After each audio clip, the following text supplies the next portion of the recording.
1-800-2PAIR and schedule an appointment today. America's Best prices in sight.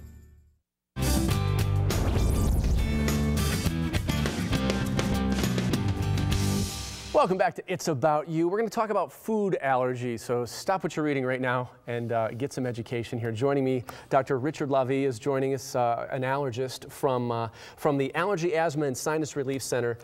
Happy New Year to you. Yeah, thank you. You too, Doctor, sir. let's first talk about food allergies and why we're talking about them so much these days when I don't ever remember when I was a kid or having to deal with so many people with so many allergies. Why is that? Yeah, that's the million-dollar question, which research is pending. Really? But I think there definitely is more of an epidemic now. There are a lot more kids, there are a lot more adults with food allergy than ever before. Now, is it because we know more, or they've been developed over the years? That's a great question. So I don't get the money, I don't get the $1 million. Well, no, not today. Son of a gun. There are two parts. I mean, definitely we're identifying more people, so there's that sort of bias. Right. But there's definitely more people with food allergy. It's just a strange phenomena. I remember growing up, going to school, never having to question bringing cupcakes or cookies or keeping peanuts especially away from, but my kids with 4 sons going to school, we had to make sure, we were vigilant about making sure everyone knew there's peanuts in that or different kinds of allergies. Is that because, here we are, it's a new world and we're developing more sensitivity? I guess the question, that there's a theory that we aren't eating enough dirt. Basically, we're too clean these days. Right, okay. So our immune systems are busy with other things rather than fighting lions and tigers and cholera. Right. We're fighting off peanut. It's broken down to peanuts. Yes. Which is a serious allergy. Can be, Let's talk about symptoms. I mean, people are watching right now. Maybe they're thinking, you know what, maybe I do get a little sensation in my mouth or it does affect me. How do we know symptom-wise if we have a food allergy? It's pretty obvious. I mean, it's usually pretty immediate reactions within minutes of eating. You know something's really wrong. Itching and welts and swelling and coughing and wheezing. It's not subtle. Okay, so it'll hit you over the head, literally. Okay, now let's talk about age. We can develop allergies at any time, right? Right.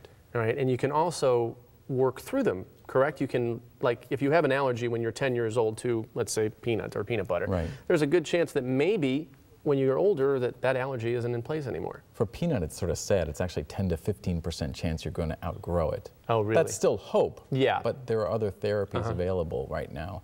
Yes, allergy does change over the lifespan. All right, now let's talk about treatment. What do you do for food allergies? Just avoid the food altogether, or are there ways around it? That's been the standard, is always to avoid and to carry your auto injector of epinephrine in case of an emergency.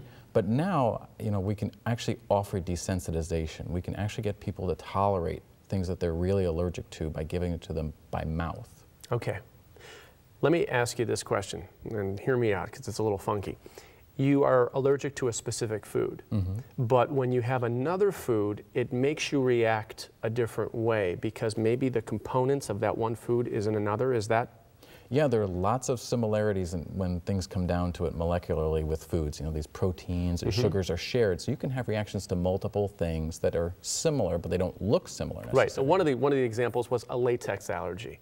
But when you eat bananas, all of a sudden you get a funky taste in your mouth and you feel like, okay. Something's wrong. Yeah, I mean, how's that work? Latex comes from a tree. It's a tree product, and the banana comes from a similar or the same tree. So there's all these things are shared, and they can all cause symptoms that are similar, but they look different. Right. So we have to see someone like yourself. We got to get to an allergist. Can help you. All right. And there's a new location, I understand, coming up soon. Yep. We're actually going to be branching out to Uniontown. Okay.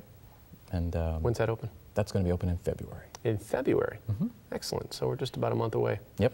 All right. Very good. All right. So I appreciate all the short words and, long explanations for me because, like I said, I'm always amazed at food allergies and I appreciate you answering a lot of the questions for me. My pleasure. It's a hard issue for a lot of people. And you've got a lot of work ahead of you, I'm sure. I appreciate it. Thanks Here's so to much. a successful, healthy 2012. Yes. Mm-hmm. All right, coming up right now, as a matter of fact, the question, well, there's more information right there.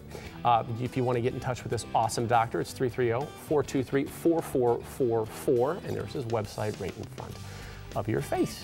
Hopefully you can see that. No allergies are causing any problems whatsoever. Let's talk about this. All right, your home and insulation, your food, you pay a certain amount of money for it, and you know what you're getting. when it comes to heat, you don't know if that heat is staying in the right spot. Well, insulation in your home, we've got experts to tell us what you should be looking for and how you can beat the heat and high bills. Check it out.